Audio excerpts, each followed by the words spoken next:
We begin in the Middle East, where days of calm have been shattered. Breaking overnight, the U.S. and Saudi Arabia launched airstrikes on Iranian-backed groups in Iraq. The U.S. Central Command says it was in response to more than 30 attempted drone attacks on U.S. forces and Saudi energy sites over the last few days. The U.S. military also says it thwarted an attempted surprise attack on U.S. troops yesterday. Central Command says Iran's Revolutionary Guard launched multiple ballistic missiles at forces in the Middle East, but they were, quote, successfully intercepted. Aaron McClain joins us now. He's a CBS News security analyst and host of the School of War podcast. Aaron, good morning. Thanks for joining us. So let's break this down. What does this reported surprise attack tell us about Iran's military capabilities? Well, they still have the capability to shoot ballistic missiles and drones at American forces in the region and our partners. And look, they are trying to keep the pressure up. They want political pressure on the Trump administration here in the United States. They want pressure on energy markets. And they clearly calculate that either the president won't retaliate with the kind of massive escalation he repeatedly talks about but hasn't followed through on, or they assess that they'll survive whatever that retaliation will be. They want the United States to leave the region, and this is their way of keeping the pressure up. Now, Aaron, with the Saudis joining the U.S. in the fighting, does that complicate efforts to keep this war from spreading throughout the region? Well, so this is an interesting subplot of the last few days, and I think separate from the question of the Iranian ballistic missile strike overnight. So the Saudis have been getting hit in recent days by Iranian-backed proxies out of Iraq. Those proxies have been shooting drones at energy targets in Saudi. By the way, the Houthis out of Yemen have been doing the same thing. So these strikes that you saw overnight were a Saudi-U.S. joint effort to retaliate against those proxies. We've seen events like this, other Gulf allies joining us for this or that specific operation. So, no, I don't think this marks a particular kind of escalation, but it's... I'll say this. They should have been doing that. If the United States is fighting Iran and Iran is your foe and they're our foe, then foe got to go. You hear me? I'm just saying, like, if they're attacking our military bases on your land, it would only make sense that you help us attack them or allow them to keep continuously attacking your country, because that's really what they're attacking, because they're attacking the United States, I guess embassies or military bases, but they're attacking your country to do said thing. And if they can touch us in your country, they're going to touch you, because we're the ones almost honestly protecting you. So it's best that we work together. Like when Trump was saying that we should come together and block the strait, nobody gets in and out. Be honest, if you just take control of the shit, then that's just what it is, right? But everybody's like, they playing, pussycat, so they don't want to do anything. Okay, so be it then. Now, everybody suffers. And when everybody suffers, the land is given to whoever wants to take it. Like, I'm going to be honest, this got to stop. We can blame Trump. I don't care who to blame, personally. I just know this shit got to stop, man. We in Chicago out here, man. Oil going for 480 G for the unleaded G. I can't go. I don't go anywhere. I stay in the house, okay? I don't go nowhere.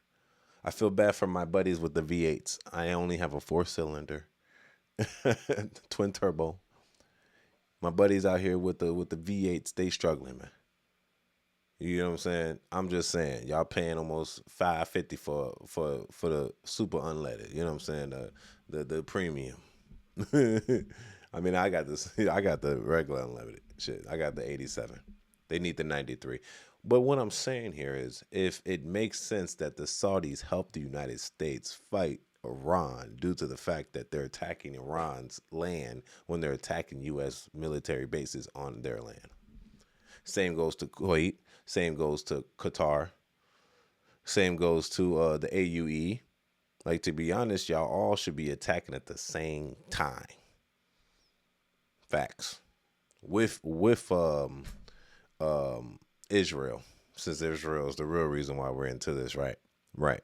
So we need to come to a mutual understanding that there might be a problem if we all don't get together, right? Like, we got to get this over with. Like, either Trump, you're going to do what you say you're going to do, as in you're going to attack or you're not going to attack, man. Simple as that. That's how I look at it. Like, I think Trump, he false flagging, G. He ain't going to do it. He said he going to hit the infrastructure, huh? The energy, huh? He's not going to do it because they're threatening to hit your enemies. Look, I think what's going to come from this is they're going to continue to make what they were making prior to us attacking them was just a waste of a lot of money. And we're going to have to give leverage over to other countries. You know, we're going to have to let other countries possess certain type of stuff we wouldn't let Iran possess because we can no longer protect them because we're not over there. Does that make sense? Like our leverage, like they just gave us a lot of money for protection and now we can't protect them. That's how I look at this whole situation, folks. And that's how you should look at this whole situation. They gave us hundreds of billions of dollars just for us to protect them, yet we cannot protect them. That's a spit in the face to our country. That's a spit in the face to the Saudis, the Qatar, AUE, all that. That's a very big spit in the face for them because they thought even get gifted the president a whole plane, G. They like, man, I need that plane back. Y'all can't even protect us. Our people are scared. Give us some type of, leniency to think that everything is going to be okay.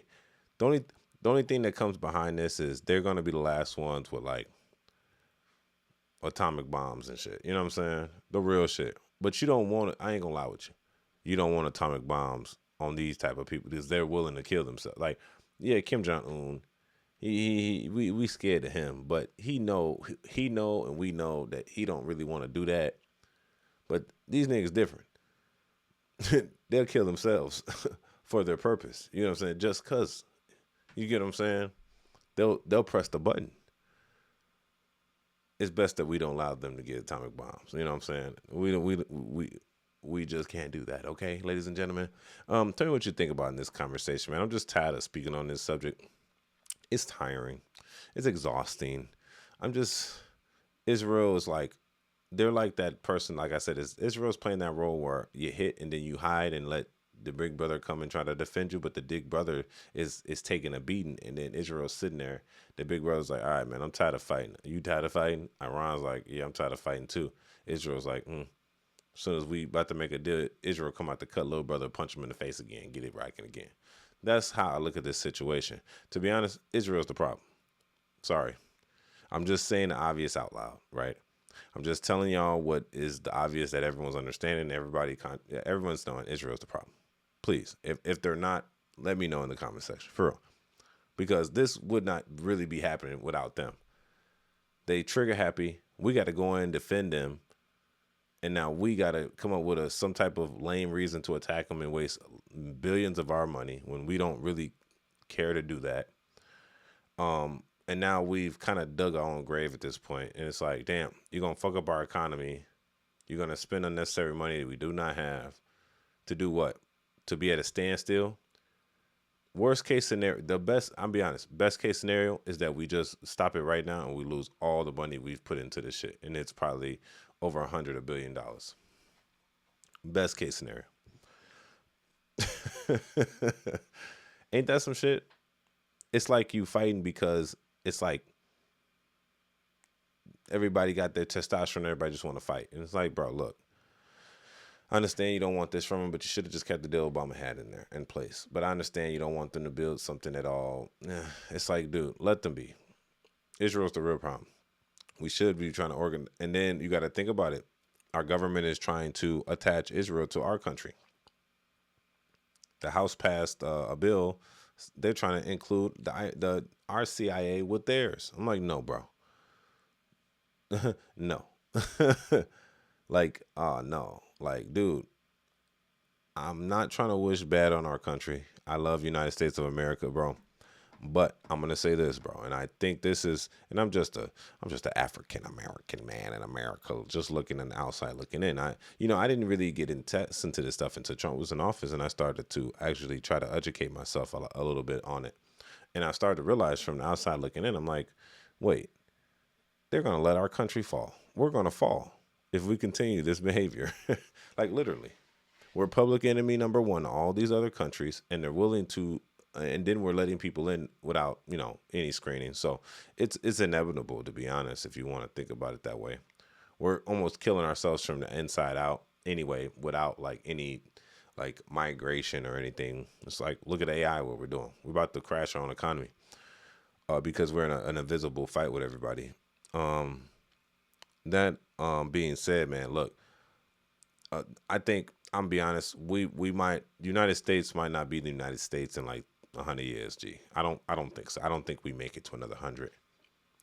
It's a mystery how we even got to the first 250. To be honest, all this progression happened in the last what 100 years. The government, the what is it? The Federal Reserve was not created until 1914, I believe. IRS wasn't created around that time too. So it's like we're really not that old if you think about it. But now since our financial structure was financially structured, we've already are pivoting to losing so much money due to fraud, due to excessive spending, just a bunch of goofy shit. Y'all tell me what y'all think about this in the comments section. It's kind of weird, dude. It's like I don't think United States stand the test of time over time. Like I don't think we're gonna live to be like I don't know. I'm not gonna say that we're gonna be overtaken because people like, oh, that'll never happen. Never say never. Because the way shit is moving, it might seem like it's a very possibility. That being said, it's your boy Angelo Savage. Tell me what y'all think about this in the comments section. Make sure you subscribe for the YouTube algorithm. It's your boy. Peace out.